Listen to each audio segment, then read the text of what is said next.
Mengamati kehidupan anak-anak jalanan di Indonesia ini, kita sangat prihatin. Kurang lebih hampir 9 ribuan lebih data yang kita dapatkan dari Kementerian Sosial.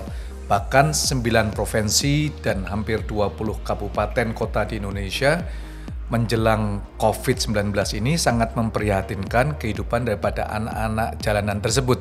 Saya Jimmy Untoro, dalam Satu Cerita untuk Indonesia kita akan berkenalan dengan sosok yang sangat aktif dan concern dalam melayani kehidupan anak-anak jalanan. Dia adalah sahabat kita semuanya, yaitu Bapak Benny Lumi. Pak Benny, apa kabar? Baik, Pak Jimmy. Baik-baik semuanya Pak Benny? Baik. Gimana kesehatan semuanya, sehat? Ya, seger sehat, semuanya? Syukurlah kita masih sehat gitu ya. Iya. Dan anak-anak juga semua sehat ya. Pak Benny, kehidupan anak jalanan yang sepanjang masa COVID ini sangat memprihatinkan lah ya. Mungkin Pak Benny bisa ceritakan awal daripada kehidupan anak jalanan sampai membuat Pak Benny ingin langsung terlibat menangani anak-anak jalanan ini. Oh, baik Pak. Ya. Ini pertanyaan menarik ya. Jadi saya mulai terjun di pelayanan anak-anak jalanan itu dari 93. Oke, wow. Ya, kebetulan kami ada yayasan yang namanya Kampus Diakonia Modern di daerah Ujung Aspal Pondok Gede. Oke. Itu kami punya sekolah asrama di sana.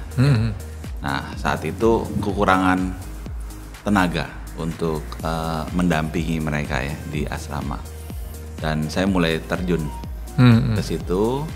Dan waktu itu isu anak jalanan belum booming ya, itu belum booming. 93 itu masih belum booming. Mulai boomingnya itu sekitar 97-98 gitu. Tapi tahun 96 itu ada sekitar 10 ya anak jalanan dari Blok M datang ke asrama kami. Ya, iya. Dia bilang, "Kak, saya mau tinggal di sini," gitu ya. Lalu saya tanya dapat info dari mana, dari volunteer kami. Gitu. Nah, di situ baru kami mulai melihat ya bahwa bagaimana kehidupan jalanan itu sangat berat ya buat anak-anak. Kebetulan anak-anak yang datang ke tempat kami ini waktu 96 itu adalah anak-anak yang memang pure anak jalanan, artinya mereka menghabiskan hampir seluruh waktunya, satu hari 24 jam itu ada di jalan di daerah Blok M waktu itu ya. Lalu tidur di mana saja gitu, semaunya mereka ya. Semau-maunya ngelem. Dulu 96 udah mulai ngelem gitu ya. Nah, sebenarnya KDM sendiri itu awal mulanya tahun 72 kami berdiri, kami memulai pelayanan itu menangani anak-anak jalanan juga di daerah Senen. Iya, di daerah Proyek Senen ya. Tapi begitu masuk tahun 80-an kami punya bangun shelter, bangun asrama di Pondok Gede. Itu kontak dengan anak jalanan mulai berkurang. Dan kondisi anak jalanan juga di era masuk 80 sampai 90 itu ya berkurang gitu ya. Iya, iya. Tidak seperti awal-awal 70-an itu ya. Pak Benny, tadi jadi ini kurang lebih sudah hampir 30 tahun lebih ya? Ya, saya nyemplung 30 tahun lebih ya? Jadi namanya yayasan cukup menarik nih, Kampus Diakonia Modern. Ya.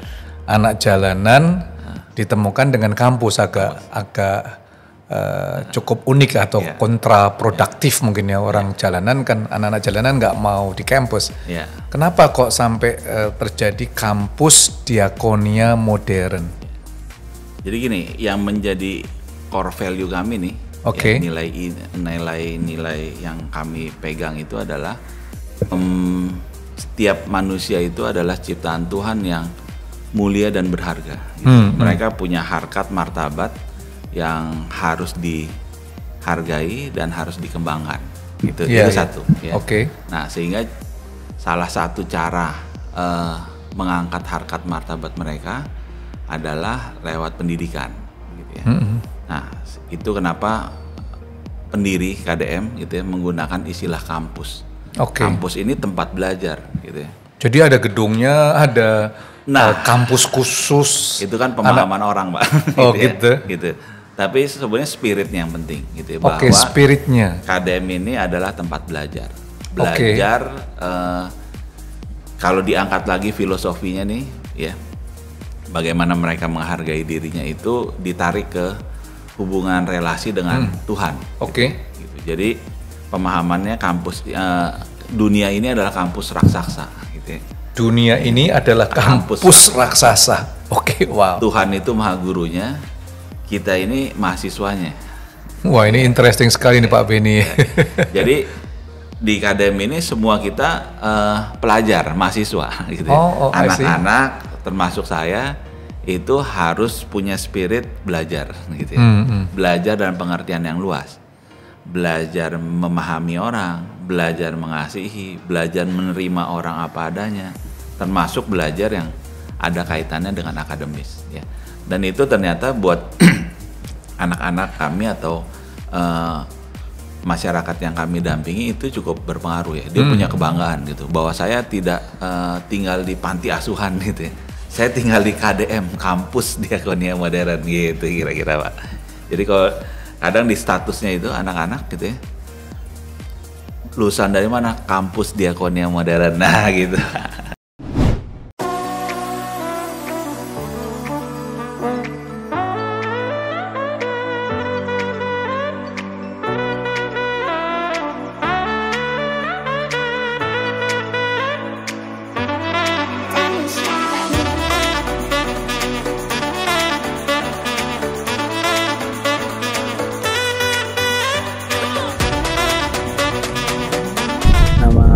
Ridho Alif Simanjuntak, umur saya 15 tahun.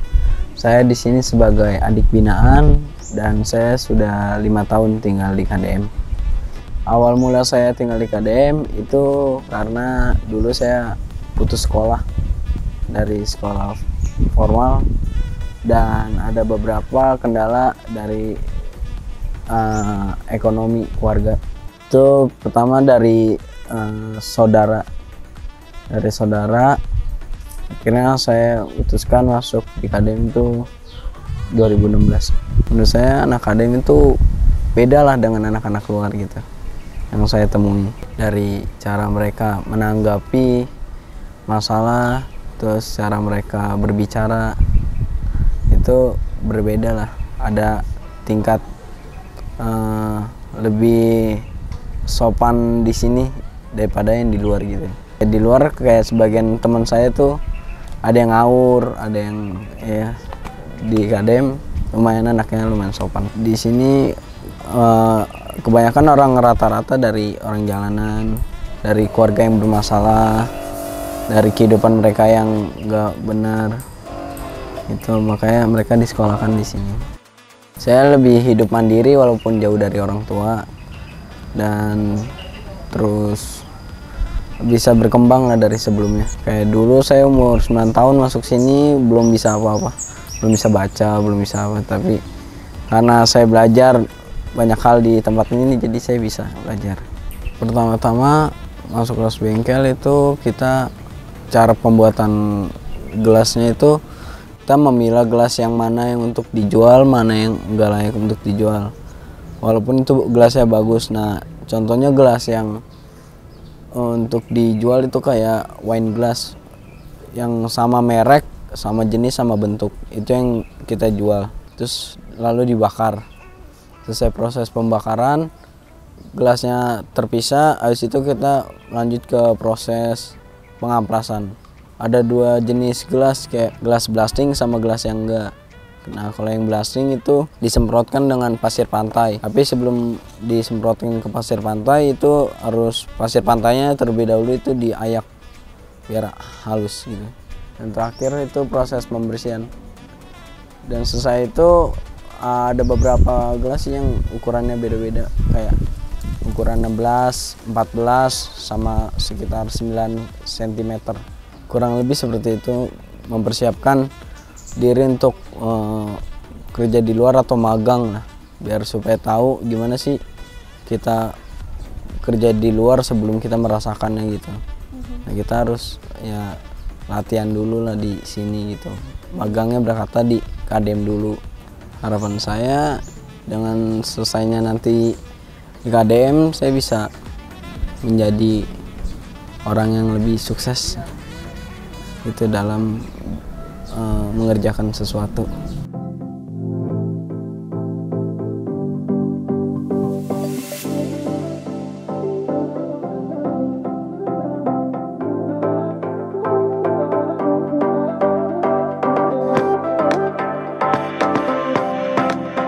Nama saya Febrianti Praetno, umur saya 15 tahun, saya anak binaan dari KDM. Awal mula saya sebelum belajar di KDM, itu dulu saya pernah tinggal di jalanan dari umur 3 tahun sampai 5 tahun. Kegiatan sehari-hari saya tuh kayak ngamen, minta-minta depan loket, itu sampai malam, dari pagi sampai malam, supaya bisa beli kebutuhan sehari-hari. Karena kan bapak juga kondisinya kurang baik. Jadi kayak saya jadi tulang punggung keluarga gitu. Baru setelah itu pada suatu saat bapak saya ketangkap Satpol PP kan.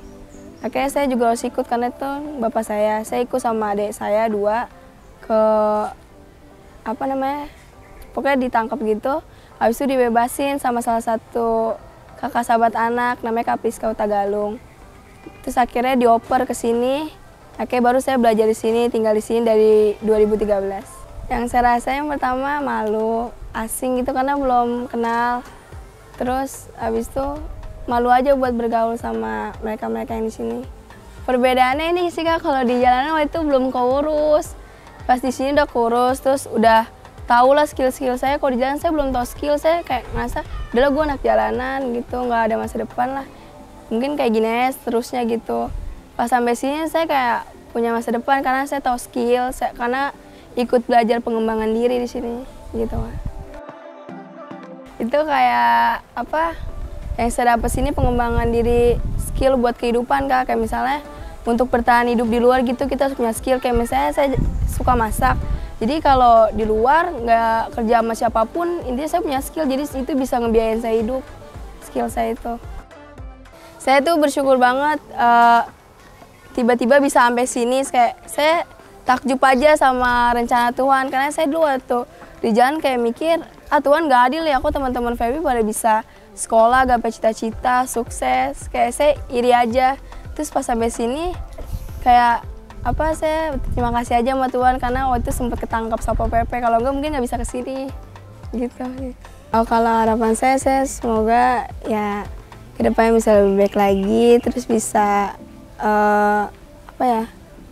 bisa gapai cita-cita saya. Terus pesan saya buat teman-teman saya di luar sana, saya berharap sih apa yang mereka ambil keputusannya itu mereka bisa jalanin. Terus berharap mereka bisa jadi orang-orang sukses meskipun anak jalanan gitu, bisa berkarir. Kayak misalnya mungkin yang orang jalanan itu bisa bikin video di YouTube, bisa viral, dapat uang, jadi YouTuber gitu. Mungkin anak muda kan sekarang berkreasi ya, umur-umur muda. Jadi saya berharap mereka bisa sukses sih dengan jalannya sendiri. Wow.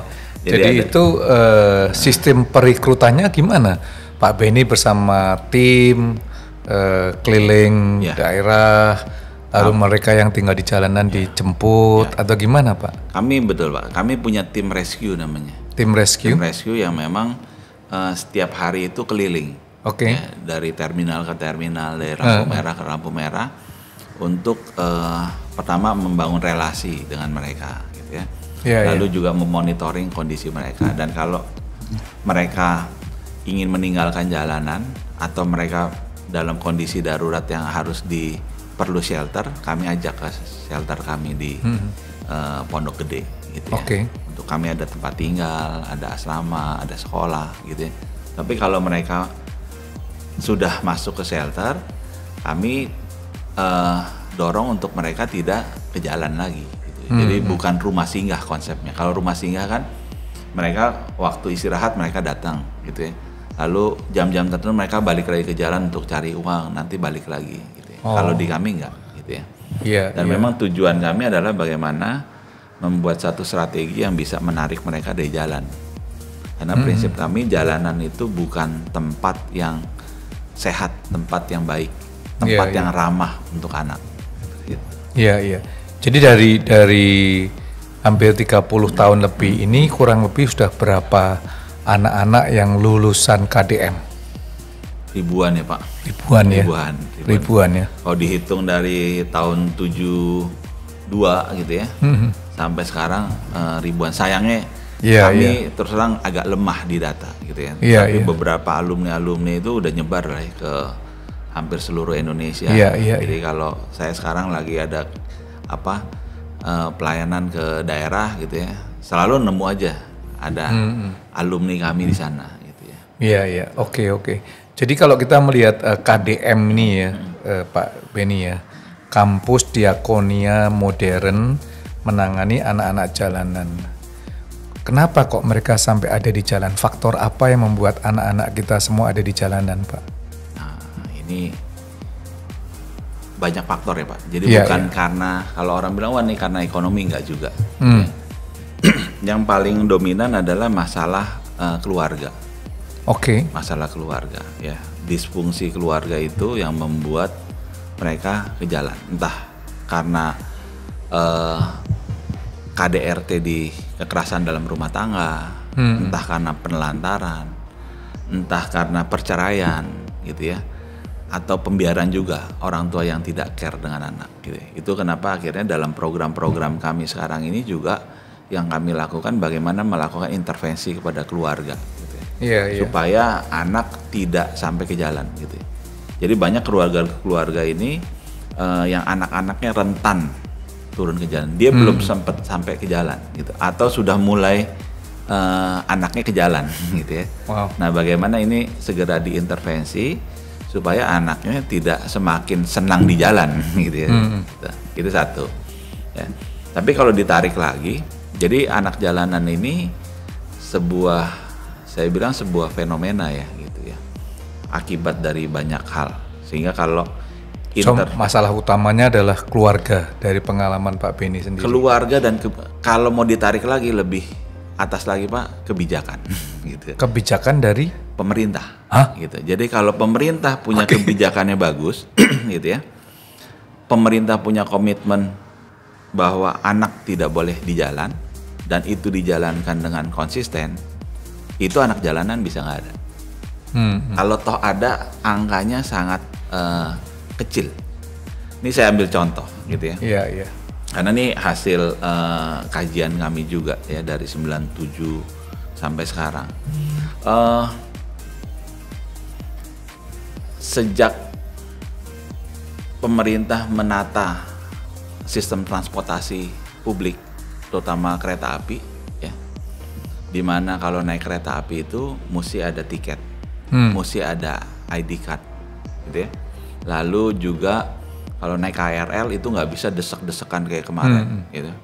Lalu pedagang segala macam pengamen nggak bisa masuk. Itu angka anak jalanan turun.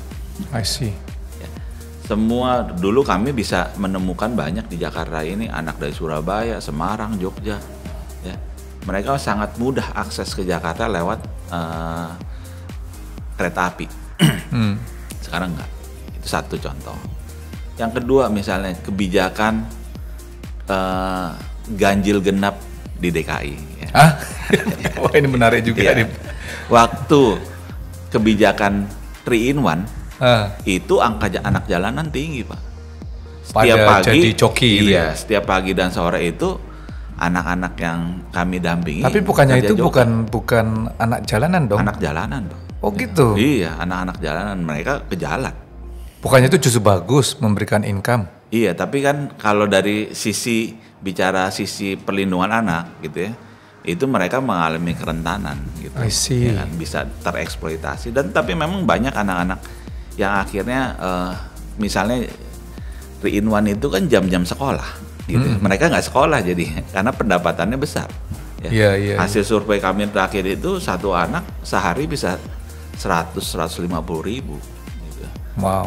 Dan itu kan akhirnya membuat misalnya saya punya 4 anak, punya 3 anak, ya saya dorong mereka ke jalan, dikali aja, ya kan, sehari satu anak nyetor ke saya tanda kutip ya, 100 ribu kali 4 anak 400 ribu kali 30 hari gaji PNS kalah Pak, gitu, ya. Okay. Jadi ini Jadi penanganan anak jalanan itu mesti secara komprehensif gitu ya. Jadi kebijakan yang perlu diperhatikan dari pemerintah. Ya, kesadaran orang tua mesti dibangun, keluarga, penguatan keluarga. Ya. Okay. Nah, satu lagi adalah edukasi ke masyarakat. Bagaimana masyarakat cerdas dalam memberikan kepedulian sosial gitu ya. Kami 2000 berapa ya? Saya lupa, 2004 mulai ya. Itu kami campaign stop beri uang ke anak-anak jalanan gitu. Kesannya kan kejam, Pak gitu. Wah, kamu mematikan penghasilan anak, enggak gitu ya. Justru dengan kita terus membiarkan masyarakat memberi perhatian dalam bentuk itu justru malah membuat anak-anak ini terpuruk gitu ya. Mereka tereksploitasi, mereka mengalami kerentanan kekerasan di jalan, mereka tidak mendapatkan pendidikan dan lain-lain gitu ya. Nah, sehingga itu yang mesti dilihat secara menyeluruh ya, nggak bisa wah ini masalah anak jalanan karena ekonomi sehingga ya udah kita kasih anak jalanan uang gitu supaya mereka bisa sekolah. Enggak. Mereka kita kasih uang, mereka nggak sekolah gitu. Gitu. Wah. Ya, kita melihat hari ini bagaimana kreativitasan daripada kampus Diakonia Modern ini menangani anak-anak jalanan yang ada di Jakarta khususnya ya. Rasanya saya nggak sabar Pak Beni ya. Yuk kita lihat-lihat bagaimana dan apa saja yang dilakukan dari kampus Diakonia Modern.